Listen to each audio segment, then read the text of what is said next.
आप मोदी जी को देखिए, मोदी जी देश के प्रधानमंत्री हैं, वो गुजरात के भी प्रधानमंत्री हैं, बंगाल के भी प्रधानमंत्री हैं और बिहार के भी प्रधानमंत्री हैं। जब मोदी जी कल परसों बंगाल गए, वहां पर उन्होंने मेट्रो का उद्घाटन किया।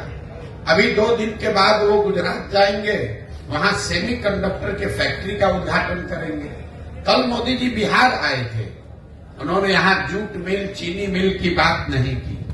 यहां पर वो क्या बात कर रहे हैं? लालू का डर दिखा रहे हैं कि हमको वोट नहीं दोगे, भाजपा को वोट नहीं दोगे, जंगल राज आ जाएगा। ये पूरे बिहार को हम 5 किलो अनाज खिला रहे हैं गरीबों को, इसलिए वोट दो। हमने मंदिर बना दिया, इसलिए वोट दो। मोदी जी वही हैं, लेकिन अलग अलग राज्य में अलग अलग तरीका लोग अपनाते हैं। क्यों? क्योंकि उनको भी मालूम है कि बिहार में लोग पढ़ाई और रोजगार नहीं मांग रहे हैं।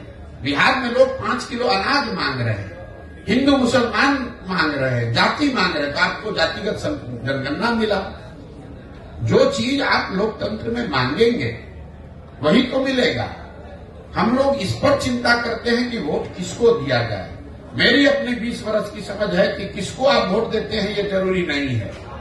ज्यादा महत्वपूर्ण है कि आप वोट किस बात के लिए देते हैं। एक और आपको आंकड़ा दे रहा हूं, जितने दक्षिण के राज्य हैं जो आज देश में आगे हैं, केरल, तमिलनाडु, कर्नाटक, आंध्र प्रदेश, तेलंगाना, कोई भी ऐसा राज्य नहीं है जहां एक व्यक्ति 10 वर्ष से ज्यादा मुख्यमंत्री लगातार रहा हो। लेकिन बिहार में आप देख लीजिए, 32 वर्ष से लालू नीतीश, इसके आगे हम लोग देखने को तैयार ही नहीं है।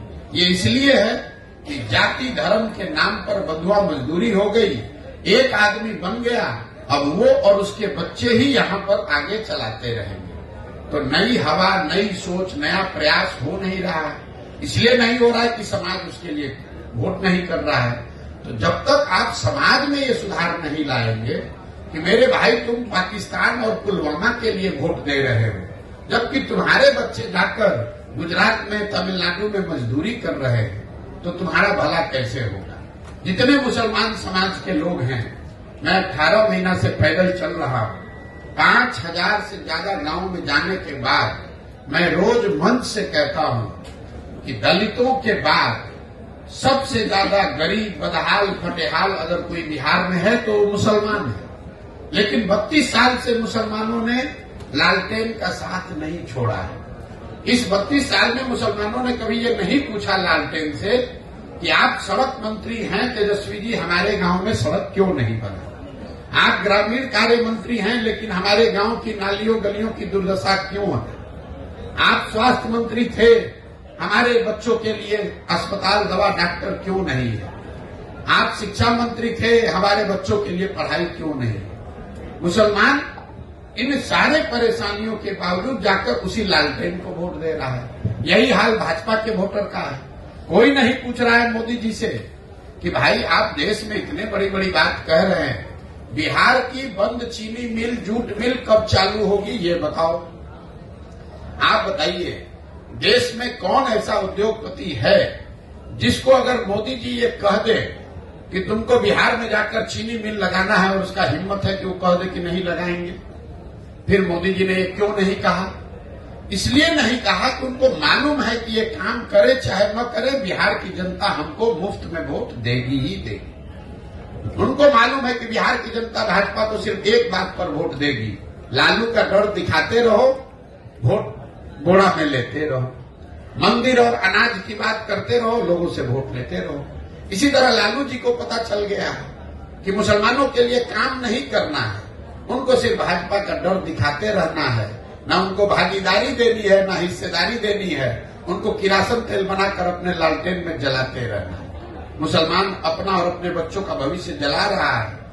लालटेन की रोशनी लालू जी के घर में हो रही है, मुसलमानों के घर में नहीं हो रही है। लेकिन अगर ये बात मुसलमानों को नहीं समझ में आएगी तो कैसे कोई सुधार ला देगा? कोई एक प्रशांत किशोर आ जाए कि 10 प्रशांत किशोर आ जाए। इसीलिए हमने दल नहीं बनाया है, इसीलिए हम वोट नहीं मांग रहे हैं। हम ये कह रहे हैं कि नहीं, पहले आप समझो, आप खड़े हो। अगर आप अपने बच्चों के लिए खड़े होगे तो प्रशांत किशोर आपकी मदद करेंगे। आपको लग रहा है कि हम कुछ नया काम कर रहे हैं। हम अपने दिमाग में वही काम कर रहे हैं जो पहले कर रहे थे। पहले मैं दलों को, नेताओं को सलाह देता था, उनको ये बताता था कि किस तरीके से संगठित होइए, किस तरह से अपने दल का गठन कीजिए, किस तरीके से चुनाव का प्रचार कीजिए, किन मुद्दों की बात कीजिए, कैसे भाषण दीजिए ताकि आप जीत कर आइए। काम अभी भी मैं वही कर रहा हूं और दलों और नेताओं को छोड़ दिया। बिहार के गांव गांव जाकर लड़कों को, बच्चों को बता रहा हूं कि मेरे भाई तुम्हें नया दल चाहिए, ये चारों पांचों दलों ने तुमको और तुम्हारे बच्चों को ठगा है, तो तुम साथ में आओ। पैसे की, व्यवस्था की, जाति की, चुनाव की चिंता प्रशांत किशोर पर, जनसुराज पर छोड़ दो।